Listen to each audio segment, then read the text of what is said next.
welcome. We're gonna begin so that everyone has adequate time. We learned last week, which was the first workshop, how quickly the time goes. So we've made some modifications for this week. Kieran was there, Lonnie, Josh, who were there last week, so welcome back. Glad to see you again. This is the second of 4 workshops that constitute a collaboration between the Academy for Teaching and Learning and the Hank-Hemmer School of Business.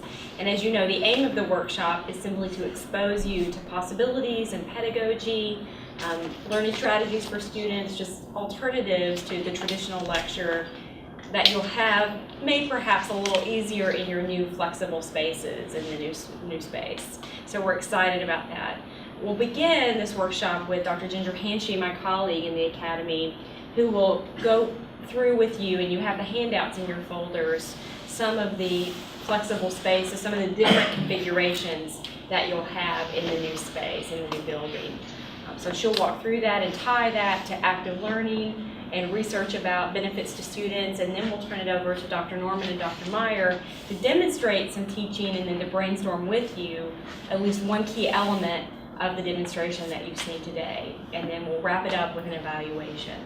Over to you, Ginger. Okay, great.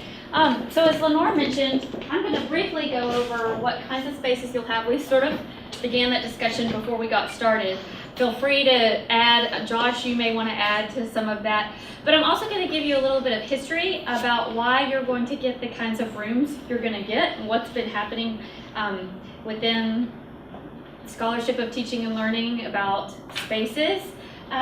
So a few years ago, about 2006, the University of North Carolina State University, a physics professor there named Bob Buechner, who teaches 100-person classes, decided that he would like to move away from the traditional setting where you have a lecture for the whole hour and students sort of passively take information, and he wanted to sort of turn it on its head. And so he redesigned this classroom space, and it's taken off. Over 150 different universities have adopted or adapted this approach. The model is called Scale Up. It stands for Student-Centered Active Learning Environments and Upside Down Pedagogies. And as you can see, the Scale Up room has circular tables. There are 9 seats that are movable at every table. The way it tends to work with this model, you'll have 3 teams at each table, so 3 groups of 3 students each. And during the class period, students are working on some kind of interesting problem or interesting task. So they've come prepared, they've done some kinds of readings, they've worked through some simple or basic problems maybe outside of class, and when they get to class, the whole of the class period is largely this working on problems together collaboratively. And so the instructor, instead of lecturing the whole time, may offer a mini lecture, or he may or she may ask students to find materials off the web, because these rooms are equipped with all kinds of state-of-the-art technologies. And in general, she or he can walk around and sort of be a coach to the learning that's happening. MIT was one of the first adapters of the scale-up model, and so here's a picture of the MIT room. They've called it a TEAL classroom. It stands for Technology Enhanced Active Learning. And all of these kinds of adaptations are really called active learning rooms, and that's what you're going to have. You can see that the TEAL classroom has the things that you were talking about. It's got whiteboards around the perimeter of the room. It's got different projectors where you can do different types of screen sharing. And these rooms also have circular tables or pods, and then this fixed computer. So really, your classrooms are going to be able to do all the same kinds of things that these active learning classrooms do, but I think you really have a good situation because you might even have more flexibility in terms of what you do in these rooms. You'll have flexible rooms where you can make different arrangements and have pods, but you're not going to be limited to those circular tables, so you could arrange rooms in any other number of ways. You're going to have 4 different types of classrooms. You'll have large classrooms, medium and then small flexible classrooms, and then medium-sized cluster classrooms. And your new facility is also going to have a large number of breakout study spaces for students, and I know that Dean Manus was very interested in faculty thinking about ways that you might make the most of those kinds of study spaces and how you might get students in those study spaces. So I'm just going to go through what these rooms will have. Y'all feel free to jump in when you want to jump in if you know more about what's going to be going on. Can I jump in just for a second? Please do. Suppose one teacher who likes the round Yes. pods and who likes the active learning and to do everything before and then we'll do this in class, the schedule in a classroom from 8 to 9:30 and then at 9:30 someone who comes in who likes to do, and we do have these in our department who will to the day they die, traditional lecture. Yeah. How do we go from one of those with the round tables that would be preferable in the first hour and a half to something where the round tables won't work too well because the students will have their backs to the professor in the second? That's a great question. There'll probably be, and there usually is some kind of default model or arrangement for the rooms. Dean Manus is thinking about posting a diagram of that default model in the different rooms, and so if you want some different configuration that's different than the default model, it's up to you and your students to move it into the arrangement you want and then return it to the original state. So that's like moving out round tables and moving in? Oh, sorry, no. So you actually, if you're doing pods, you won't have round tables. You will have, in the flexible classrooms, rectangular tables. So it would be something like what we're sitting in today. And Yeah. these tables, the back ones aren't movable because we retrofitted the room, but these front tables, actually, some professors will turn them so that they're just facing the front, more like a regular lecture room. So you're just sitting on one side? Well, you can sit on this side, you sit on basically three But sides, you're not gonna be but sitting. not You this can, side, right. yeah. And I move them around a lot, and they move very easily, and they always, at the end, I never even say to the students, could you move the tables back? Right. They just move them back. Mhm. I mean, because they walk in and they see it, and I go, okay, let's move the configuration, and they'll do it, and then without asking, I've found that it's just, they understand that it's gotta go back. I'm not concerned at all about moving the same tables Yeah. around, but some kind of a round table thing where you, Right. that's just not gonna work very well when somebody's lecturing from the front of the No. classroom, so I was just kind of wondering about Yeah. that. And that was one of the things that we learned about 109 was those oval tables immediately kind of were like, it's not going to work. So I think that was the whole point of having 109 was to learn those lessons. And from what I understand, and there was just a meeting about the different kinds of technologies that'll be in these different kinds of This rooms. morning. This is still sort of in flux, maybe? Is that right? Or- Some of the technology is still being finalized. Okay. So, Yeah. but most of the classroom configuration and the number of different kinds of classrooms. So to answer your question, there's going to be enough traditional classroom space, fairly traditional classroom space with updating to that standardized kind of layout that I think we're going to have no problem finding those kind of spaces. If anything, I think it's going to be difficult to find enough of these kind of spaces for people to teach in. And then the other thing is going to be, because of class sizes, where we used to have a lot of classes under 20, where we have very few classes under 20 in our department now, it's going to be difficult to put them in these spaces, actually. I had a senior faculty member ask me today on the way to lunch, he said, I understand about a third of the classrooms in the new building are going to be 25 or fewer. Well, that was the way it came out in one of our meetings not too awfully long ago.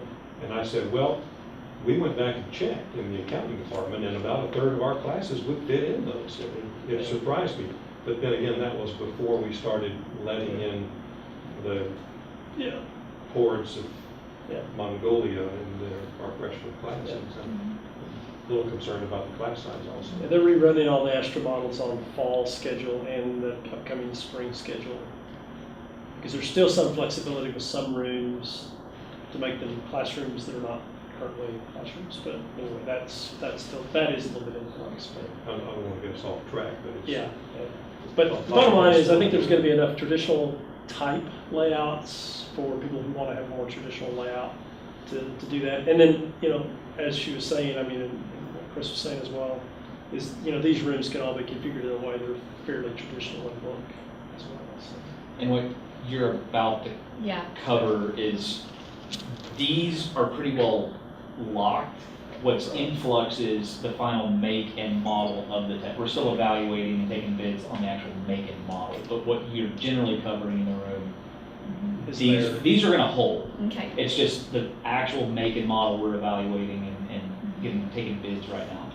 So some of those technologies, multiple displays as we have in this room, one dedicated computer that will be on a cart, will have some kind of stand so you can move it around, a document camera, laptop connectivity, will be wireless throughout, removable whiteboards on these rail systems, and you were saying earlier that it'll be 3 walls with those in most of the I think rooms? on average, it depends on the exact Okay. room, because some rooms, don't have as many Mhm. walls to work with, but Mhm. for the most part, yes.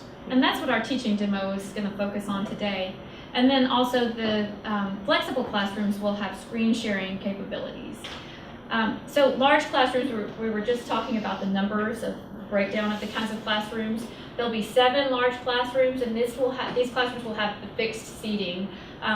The targeted number of students will be 60 to 80. They can seat more than that, but they're targeting a smaller number. There'll be 2 that are the deep horseshoe model, and then 5 more traditional classrooms with a slightly bit more of curvature than we typically think. The large classrooms will have sliding whiteboards at the front of the room. And then 2 kinds of flexible classrooms. Yes, sorry. Do those large classrooms also have whiteboards around the perimeter? Not that I know of. I think they Can anybody I answer think- that? I think they may, actually. I Okay, think they may. Okay. I'd have to double No, check. it's all right, they should. yeah. They should. Karen? Just a minor question. This looks like the seating style in Kaiser Auditorium where they have the tablet arm that comes up. Is that what they're going to have in the large classrooms? Oh, okay. That's just an image that, okay. So it will be It's tables. more like what Okay. you see here. Okay. It's basically a A tabletop table. Okay. with a modesty panel in the front. It's wood, white, then this chair. Actually, in many of the classrooms, I think we still have this chair in there. I'm not sure the fixed classrooms. We may use this chair in those classrooms, actually, now that I think about it. So more like 109 then. They will Yeah, have it'd be tables. much more like when they're upstairs. 109. Yeah, not like Kaiser. Okay. We do have we have an auditorium, but it's more like Kaiser, but it'll be an updated auditorium.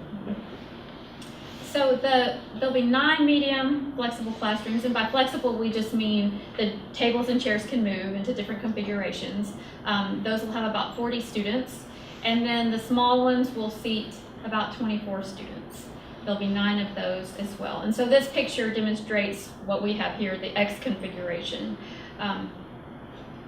And then there'll be screen sharing capabilities where you're able to sort of walk around amongst your students, see what they have on their computer, and say, that's interesting, let's all talk about that. And from where you're standing, you can put up their screen onto the projectors, onto these screens, and have a class discussion about that. And you would be able to have at least 2 different images on the different screens. So you could do compare contrast type activities in your class, that sort of thing. Then you'll have the cluster classrooms, which are like 109, and they'll seat about 40 students. There'll be 6 of them. Last I heard, those tables were going to be boat-shaped. Josh, has that been changed that you know of? That's fine. Okay, boat-shaped, but they will be bigger than the tables that are in 109 right now because they recognized that after using those, they weren't large enough.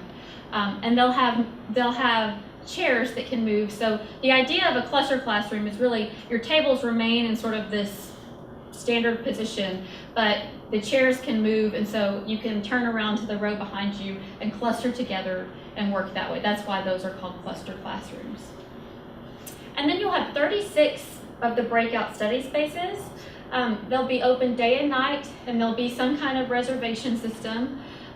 Studies show with these breakout rooms that students tend to adapt or adopt study habits early in the semester, and they don't change those study habits after they've got it set, even if those study habits aren't working.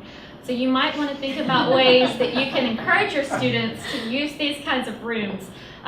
Ways that some universities have done this, maybe have a clause in your syllabus. If you have an orientation for majors, you could somehow show them these spaces then, or at welcome week, something like that. Another thing you could do to draw students to using those spaces is to have some kind of table nearby or somewhere in your building that's manned by a librarian or an IT person, maybe even somebody from the writing center or from communications who can help them with presentations, so that they have help that's always sort of available to them. Students also tend to like to use these kinds of spaces if there's food nearby, so food and drink. But it is interesting. You could use these spaces in all sorts of ways, even in class. So you could somehow design some class activity where your students leave the room and maybe go use these study spaces, or have some kind of project where they can meet and use these study spaces. There are all kinds of benefits. I have at least 2 slides of active learning classrooms. Students and instructors really love them. One study that I recently read said 85% of students who were in these kind of spaces recommended that all their classes be in these kinds of active learning spaces. Instructors love them too, and they often use the term special. They say something special happened when they were in the room together doing these kinds of active learning activities.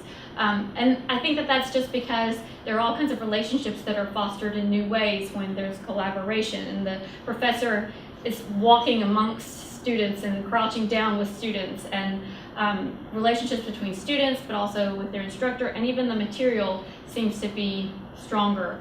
Another interesting study shows that students who are projected to perform at a certain level based on their ACT scores often do even better than their projections were in these new active learning rooms. At-risk students do a lot better. Minorities and women do a lot better in these kinds of active learning rooms. Critical thinking is fostered. Higher levels of thinking are used in these active learning rooms. So there are just so many different things that are associated with this kind of pedagogy and these kinds of spaces.